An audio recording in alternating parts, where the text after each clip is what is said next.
우리 예배를 받으시는 사랑과 구원의 하나님께 모든 영광과 찬송을 올려드립니다. 자, 오늘 강단에 주시는 하나님의 말씀은 뭐 때문에 라는 말씀과 뭐 덕분에 라는 제목입니다. 자, 우리나라 말에 뭐 때문에 라는 말도 있고 덕분에 라는 말도 있습니다. 사실 이 단어는 서로 다른 성질과 다른 태도를 가지고 있습니다. 동일한 사건을 만나도 어떤 사람은 무엇 때문에 라고 시각을 보는 사람이 있고, 또 어떤 사람은 덕분에 라고 바라보고 해석하는 태도가 있습니다.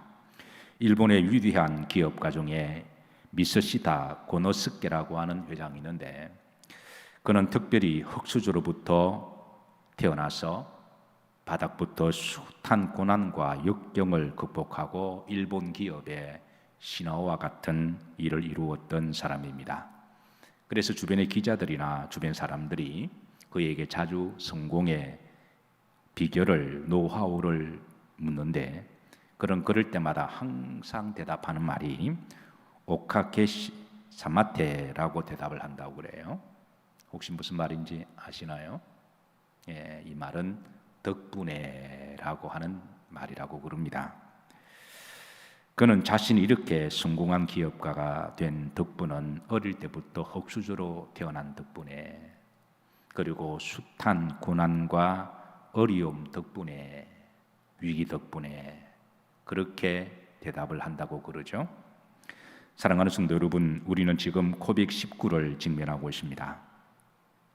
우리는 코로나 바이러스 때문에 여러 가지 어려운 상황을 경험하고 있습니다.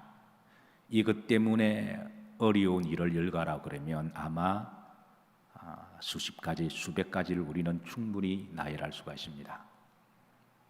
그런데 역설적으로 이 바이러스 덕분에라도 있을 수가 있습니다. 오늘 본문 말씀은 이제 예루살렘 지역에 뭐 때문에라는 일도 일어나고, 또 그것 때문에 덕분에라고 하는 또 일들이 일어나요. 예루살렘 지역에 우리 믿는 교회와 성도들에게 큰 환난과 고난이 찾아왔습니다. 이 환난과 고난 때문에 일어난 고통스럽고 가슴 아픈 몇 가지 사건을 소개합니다. 첫 번째, 사도행전 8장 1절에 보면 스데반이 순교를 당하는 일이 일어납니다. 사울은 그가 죽임당함을 마땅히 여기더라. 그날 외에 예루살렘에 있는 교회에 큰 박해가 있어 그랬습니다. 그래서 우리가 사도행전 7장에 보면 스데반이 순교를 당하는 그런 장면을 우리가 알 수가 있습니다. 스데반이 예루살렘에서 복음을 전하다가 돌에 맞아 죽었습니다. 그것도 같은 동족인 유대인들에게, 같은 동족에게 돌에 맞아 죽었습니다. 그런데 이 돌에 맞아 죽을 때에 8장 1절에 보면 그가 죽임당함을 마땅히 여기는 사람이 있었습니다. 누구죠? 사울이었습니다. 여기에 마땅히 여기다라고 하는 원문은 법적인 용어인데요. 그러니까 법적으로도 죽을 짓을 했다라고 하는 그런 의미를 가지고 있습니다. 스데반이 돌에 맞아 죽임을 당할 때 사울이 율법학자로서 율법을 적용해서 법적으로 돌에 때려 죽인 거거든요. 그러니까 이 사울은 스데반이 돌에 맞아 죽는 것은 법을 어겼기 때문에 율법적으로 마땅하고 옳은 일로 여겼다고 하는 거죠. 자, 두 번째, 이 환난 때문에 교회와 그리스도인들에게 큰 박해가 시작되었습니다. 1절 중반절에 보시면 예루살렘에 있는 교회에 큰 박해가 있어 그랬습니다. 큰 박해가 있어. 이는 유대인들이 이제 조직적으로 박해를 하고, 동시에 로마 정부의 권력을, 힘을 빌어서 이제 교회와 그리스도인들을 집중적으로 박해를 하기 시작했다는 거죠. 사실 그동안 유대인들이 박해는 개인적이었고 지극히 지역적인 일이었습니다. 그런데 이후로부터 유대 민족 전체가 교회와 그리스도인들을 의도적으로 이렇게 박해를 하고, 그리고 로마의 정부의 힘을 빌어서, 그러니까 율법적으로 로마의 법적을 적용을 시켜서 그렇게 해서 이제 박해를 하기 시작했습니다. 자, 세 번째, 이 환난 때문에 경건한 그리스도인들이 많이 염려하고 걱정하고 때로는 울기도 하고 그런 일들이 일어났어요. 8장 2절입니다. 경건한 사람은 신실한 그리스도인들을 이야기하죠. 근데 왜 경건한 사람들이라고 그렇게 표현했을까요? 왜냐하면 믿는 사람들 중에도 경건하게 신실하게 믿는 사람이 있고, 박해와 어려움이 왔을 때에 그냥 적당하게 믿는 사람도 있기 때문에 그런 거죠. 큰 박해가 왔을 때에 경건한 사람들이 그랬습니다. 이게 신실한 그리스도인들을 이야기합니다. 스데반을 장사하고 위하여 크게 울었더라. 이거는 스데반의 한 사람의 순교의 슬픔만이 아니라, 이러다가 교회가 하나님께 예배를 드리지 못함에 대한 영적인 고통을 가지고, 이러다가 그리스도인들이 다 박해를 받아서 하나님을 떠나면 어떡하나라고 하는 그런 염려도 있고, 이러다가 복음의 큰 통로가 막힐 것에 대한 영적인 그런 염려와 두려움 때문에 그들은 하나님 앞에 울면서 기도하는 일이 있었습니다. 신앙이 생명처럼 중요하지 않는 사람은 얼마든지 그 부분은 버릴 수도 있고 문제가 안 되는 거죠. 교회가 좀 문 닫으면 어때? 예배 좀 안 드리면 어때? 그건 어떤 사람들한테는 그게 충분히 이해가 되는 거지만, 그런데 예배가 생명으로 여기는 사람은 그것이 너무 마음이 아프고 우리를 두렵게 하고 때로는 눈물을 여기도 하게 하고 그런 거죠. 경건한 사람들이 이 박해 때문에 염려하고 울고 그런 일들이 일어났습니다. 오늘 한국 교회가 이런 일을 당하면서 정말 이 문제에 대해서 가슴 아파하고 그렇게 절박한 마음으로 그렇게 애통해하면서 기도하는 교회와 그리스도인들이 얼마가 있을까요? 너무 쉽게 문 닫고 너무 쉽게 양보하고 너무 쉽게 예배드리지 않는. 네 번째, 사울 때문에 더 심한 박해가 있었습니다. 3절에 보면 사울이 교회를 할세? 잔멸하세. 잔멸은 남아있는 하나까지라도 끝까지 추격해서 다 없애고자 하는 용어죠. 각 집에 들어가, 사울은 율법학자였기 때문에 유대는 바리새인 사두개파들이 쓸 수 있는 권력이나 병사들이 있습니다. 소위 종교적인 그런 병사들이죠. 그리고 로마 정부에 요청을 하면 로마 정부와 유대와 긴밀한 관계였기 때문에 또 병사들을 파병받기도 하고, 어쨌든 이런 병사들을 가지고 각 그리스도인들의 집을 파악해서 밤이든 남이든 기습을 해서 들어가 남녀를 끌어다가 남녀 가리지 아니하고, 그 사람이 힘없는 여자든 크게 어린아이든 가리지 아니하고 남녀를 끌어다가 어디에 넘겼다? 옥에 집어넣는 그런 일들이 일어났습니다. 초기 예루살렘 그리스도인들은 사울 때문에 매우 힘들었습니다. 사울로 인해서 수많은 사람들이 감옥에 갇히기도 하고 또 비웃음을 당하기도 하고 율법적으로도 정죄를 받기도 했습니다. 요즘 세상 사람들 중에 어떤 사람들은 기독교를 개독교라고 말하는 사람들이 있습니다. 심지어 교회를 다니는 사람들조차도 남 이야기하듯이 기독교를 개독교라고 그렇게 말하는 사람도 있어요. 아마 사울도 오늘 이 시대에 살았더라면 그렇게 말을 했을 겁니다. 여기까지가 뭐 때문에 일어난 사건들입니다. 예루살렘에 박해가 왔을 때에 그것 때문에 일어난 일들을 성경은 있는 그대로 알려주고 있습니다. 자, 그런데 아이러니하게도 역설적으로 또 덕분의 역사도 알려주고 있어요. 자, 첫 번째, 흩어져서 복음을 전하게 됩니다. 8장 4절에 보시면 그 흩어진 사람들은 누구를 말하죠? 경건한 그리스도인들을 이야기합니다. 예루살렘에서 도저히 마음껏 예배드리고 찬양과 기도할 수가 없으니까 그들은 마음껏 예배드리고 기도하는 장소를 찾다 보니까 예루살렘 밖의 지역으로 흩어지게 되는데요. 그런데 저들은 예루살렘 밖에 흩어져서 예배드리고 기도하면서 두루 다니며 하나님의 말씀을 전하게 됩니다.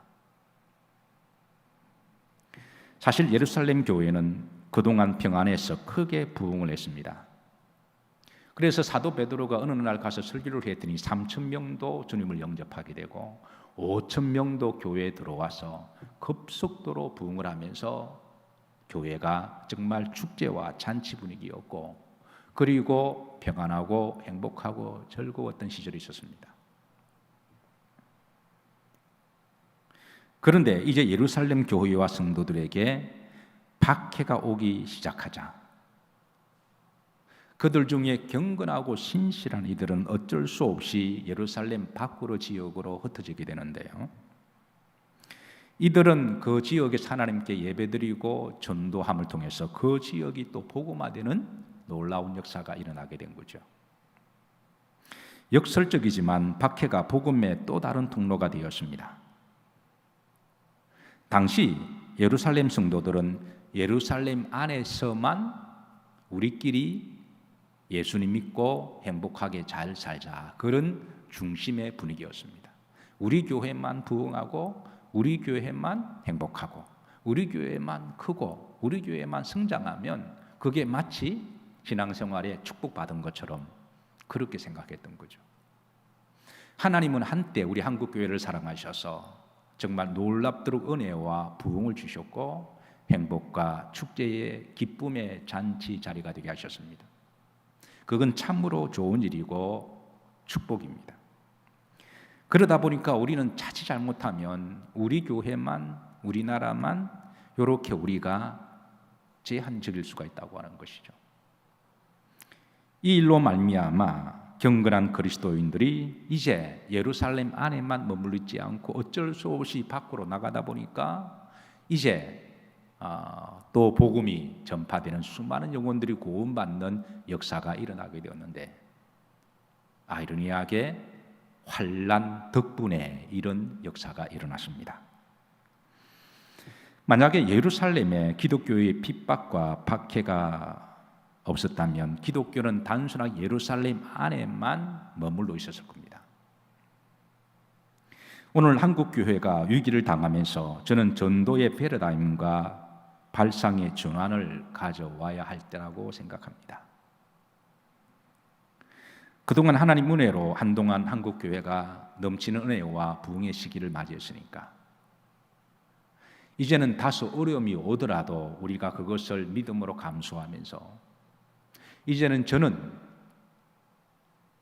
한 사람 한 사람을 잘 섬기고 사랑하고 전도하는 관계 전도의 패러다임을 가져야 할 때라고 믿습니다. 한때 한국 교회는 그냥 장소만 잘 잡으면 교회가 부흥한다 그래서 복덕방을 끼고 그냥 목이 좋은 곳에 찾기를 애를 썼고 인격과 사랑으로 전도하기보다는 무작정 노방 전도와 거리 전도로 필요하긴 해요. 그게 필요 없다는 말은 아닙니다. 근데 그런 부분에 너무 역점을 두기도 하고요. 어떤 분은 목사 유명세를 의도적으로 드러내서 책 몇 권 내고 자기 이름을 알리고 난 다음에 목사의 그 닉네임을 통해서 사람들을 끌어모으는 또 그런 방식을 위해서 의도적으로 또 책을 내기도 하는 그런 일도 있었습니다. 물론 많은 사람들에게 유익이 위해서 어쩔 수 없이 책을 내어서 도움이 된다면 몰라도, 그런데 한때 의도적으로 자기 이름을 드러내기 위해서 목회자들이 책을 집필하는 경우도 있어서 어떤 사람은 볼펜만 들으면 책 낸다라는 말까지 비아냥거리기도 했습니다. 이제는 이런 세속적인 방법, 인간적인 방법은 우리가 다 좀 자제하는 거로 하고, 정말 내 삶의 현장이 선교의 장이라고 믿음으로 고백하고, 내가 만나는 한 사람 한 사람에게 평소의 인격과 사랑과 섬김을 통해서 좋은 관계를 맺어서 그 사람들에게 복음을 전하는, 저는 관계 전도를 해야 될 때라고 저는 믿습니다. 초대교회는 그렇게 부흥을 했습니다. 그런데 한국교회는 그동안 너무나 세속적이었고 너무나 인간적으로 전도에 포커스를 맞추다 보니까 이게 또 부작용을 가져오기도 한 거죠. 두 번째, 덕분에 빌립의 역사가 일어났습니다. 5절에 보면 빌립이, 이 놀랍게도 이 빌립이 사마리아 성에 내려가 그리스도를 백성에게 전파하니 그랬습니다. 이게 환란이 오면요, 알곡과 가라지가 구분되듯이 어떤 사람들은 그냥 밖으로 이렇게 떨어져 나가는 건 어쩔 수가 없어요. 마음이 아프지만 그건 어쩔 수가 없습니다.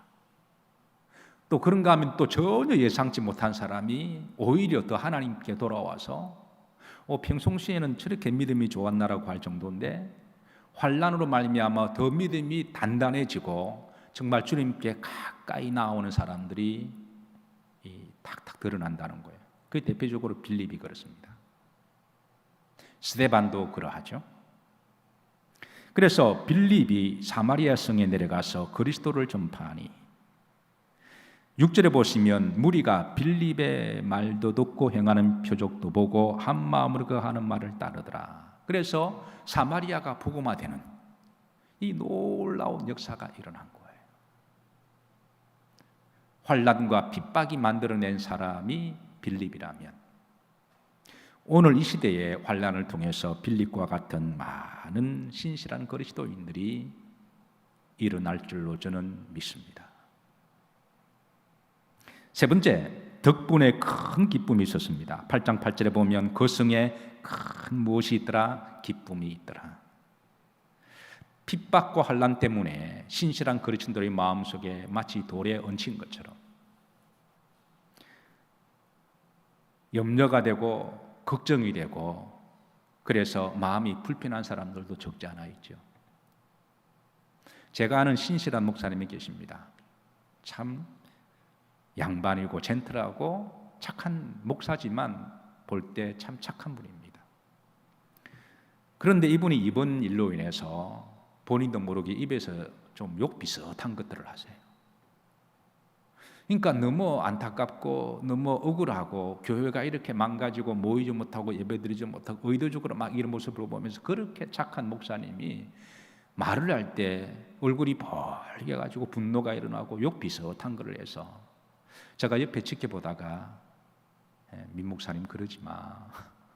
내가 성은 이야기를 했네요. 네.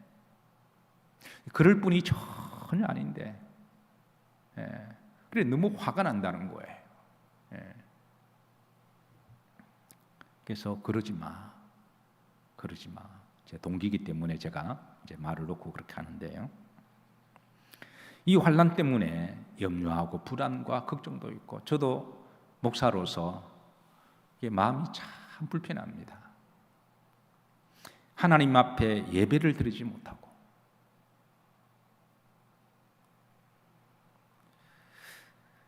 그런데 또 덕분에 그 성에 큰 기쁨이 있더라.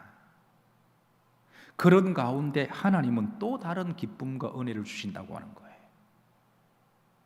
그것 때문에 마음이 얹혀서 밥을 먹어도 먹는 것 같지 않고 누워 있어도 쉬는 것 같지 않고,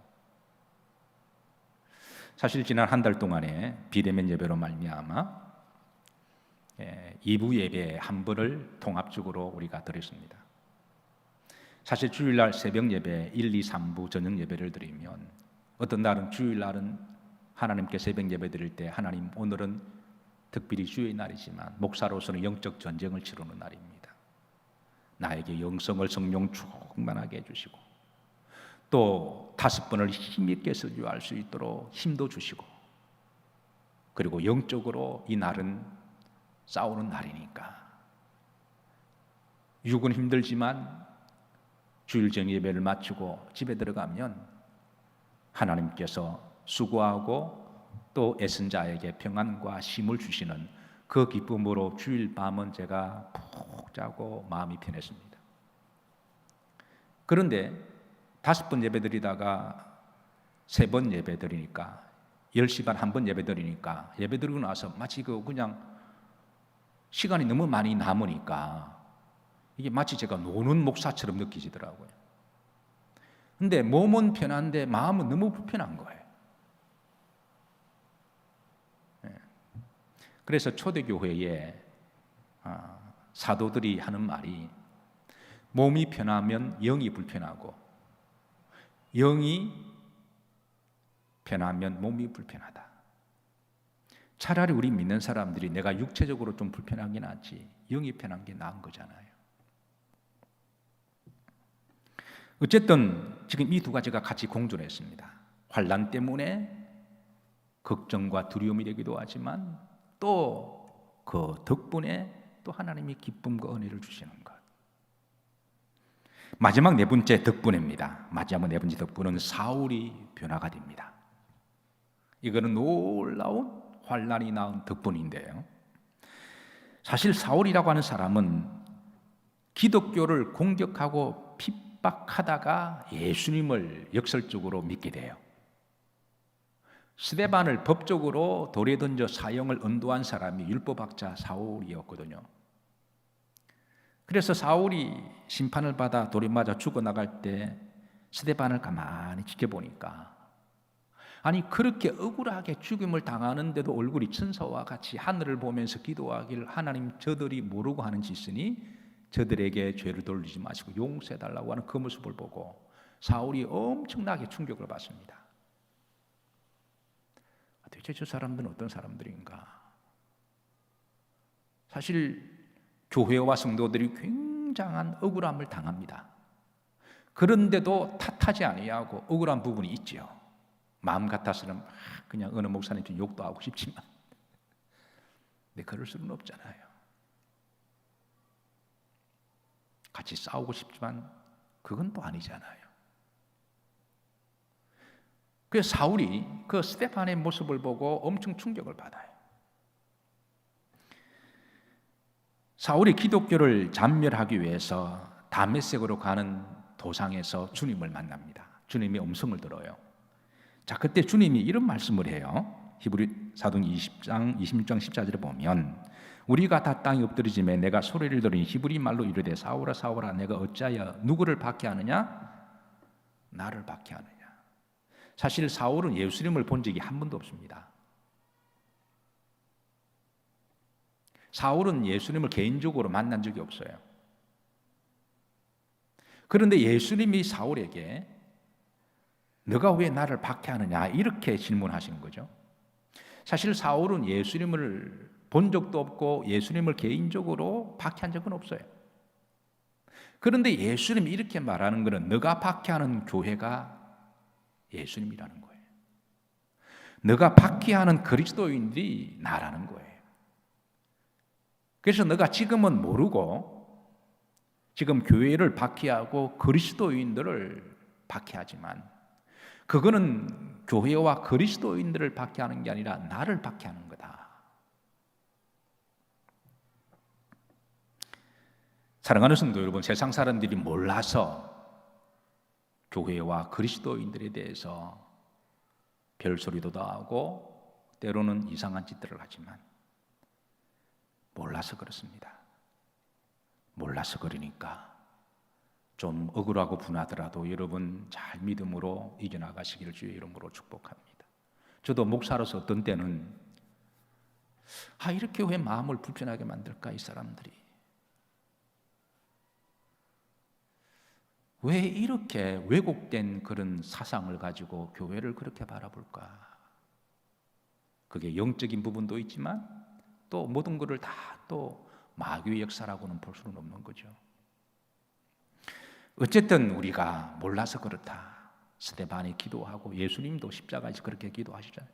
주님, 저들이 하는 짓을 모르오니. 사울도 그랬거든요. 근데 언젠가 때가 되어서 그가 주님을 영접하고 난 다음에는 역설적으로 그 자기가 핍박했던 그것 때문에 나중에 나는 죄인 중에 죄인이고 괴수 중에 괴수며, 그래서 주님께 빚 갚는 심정으로 한평생 정말 전 세계를 유럽을 다니면서 복음을 전했잖아요. 그러니까 그 환난과 핍박 때문에 사울이 바울이 되었습니다. 바울 덕분에 복음이 예루살렘과 유대와 사마리아를 넘어서 땅끝까지 복음의 통로가 되고요. 그리고 우리도 그 덕분에 하나님의 자녀가 되었습니다. 사랑하는 성도 여러분, 코로나19 때문에 우리는 힘들고 예민하고 어려운 시절을 보내고 있습니다. 그러나 이 덕분에 우리는 또 깨달은 바도 많습니다. 요 근래에 감기가 그냥 대폭 줄어들었죠. 해마다 예배를 드리다 보면 우리 교인들이 여기저기에서 기침을 콜록콜록 하셔서 제가 오죽 했으면 설교 시간에 기침하는 시간을 30초를 줄 정도로 그렇게 기침 타임에 있었는데 이제는 아무도 기침을 안 하세요. 있는지는 몰라도 참기도 하고. 미국에 해마다 독감으로 죽는 평균 사람이 8만 명이라 그럽니다. 해마다 8만 명이 독감으로 돌아가세요. 우리나라는 몇 명이 될까요? 코로나가 터지기 전에 우리나라가 2018년에서 2019년까지가 2,900명이 독감으로 돌아가셨다고 그럽니다. 그러니까 해마다 한 3,000명 정도 그 언저리 왔다 갔다 한다 그래요. 그런데 코로나19로부터 독감이나 일반 감기도 그냥 거의 없어질 정도로 덕분에 청결해졌고 손과 발을 깨끗하게 씻어서 덕분에 사람들 몸에 냄새도 덜 나고 덕분에 거리나 또 기업이나 그리고 또 식당이 깨끗해지게 되었습니다. 무엇보다도 요 근래에 날씨가 얼마나 청명한지, 코로나 덕분에 일상의 삶이 얼마나 소중하고 복된 것인지 우리가 날마다 깨닫게 되고요. 믿는 사람들은 일상의 예배와 성전의 복이 얼마나 귀한지 처절하게 뼈속 깊이 하나님께 기도하고 감사하게 됩니다. 그리고 이번 계기를 통해서 저는 진실한 많은 그리스도인들이 이 기회를 통해서 복음의 본질로 돌아가려고 하는 분들이 많이 계시리라고 믿어요. 우리는 그동안 너무 비본질을 가지고 너무 열정과 에너지를 쏟은 부분도 있었습니다. 교회와 교인들이 너무 세속화된 부분도 우리가 인정을 해야 되고요. 그러나 이번 계기를 통해서 정말 복음의 본질로 오직 하나님께 홀로 영광 올려드리는 그런 예배가 되기를, 그런 성도가 많이 저는 돌아오리라고 믿습니다. 사랑하는 성도 여러분, 뭐 때문에도 있지만 뭐 덕분에도 있습니다. 이건 비단 신앙뿐만 아니라 내 삶의 위기가 왔을 때에 뭐 때문에를 바라보다 보면 우리는 다시 일어나지 못하지만, 그러나 뭐 덕분에라고 우리가 바라보면 오히려 또 그게 축복의 통로가 되기도 하죠. 어려운 시기에 하나님 우리에게 주신 말씀, 예레미야 33장 3절, 우리가 다 좋아하는 말씀이죠. 너는 내게 부르시지라 내가 응답하겠고 내가 알지 못하는 크고 비밀한 일을. 그러니까 이 예레미야가 이 말씀을 전할 때는 감옥에 있었거든요. 감옥에서 받은 말씀입니다. 그러니까 환난이 기도하게 만들고, 간절하게 기도하다 보면 우리가 알지 못하는 일까지도 깨닫게 된다는 거예요. 알지 못하는 일까지도 하나님이 지혜를 주셔서 나중에는 그거 덕분에 지경을 더 넓혀주시는 하나님. 어려운 시기에 우리 그리스도인들이 또 우리 영일 성도님들이 하나님의 선하신 뜻이 있는 줄로 믿으시기를 바라고, 덕분에 교회가 더 교회다워지고 성도들이 더 성도다워지고 또 전도의 패러다임을 바꾸어서 이제는 마치 장사하듯이 세상 경쟁하듯이 그런 방식의 전도가 아니라 한 영혼을 정말 주님이 우리를 사랑하시듯 우리가 우리 주변에 있는 이웃들에게 평소에 인격과 섬김과 사랑을 통해서 관계를 잘 맺으시다가 그들을 주의 품으로 돌아오는 복음의 덕분의 역사가 일어나기를 기도하고 축복합니다. 이번 한 주도 평안하시고 담대하시기를 축복합니다. 기도합니다. 하나님, 거룩한 주의 날 새벽부터 저녁 시간까지 온전히 성전의 불을 밝혀주심을 감사드립니다. 무엇 때문에, 그러나 무엇 덕분에 하나님의 선한 역사가 있음을 믿습니다. 역사를 주관하시고 통치하시는 분은 하나님이시니 신실한 그리스도인들에게 덕분의 은혜와 역사가 일어나게 해 주옵소서. 예수님 이름 받들어 축복하며 기도하옵나이다. 아멘.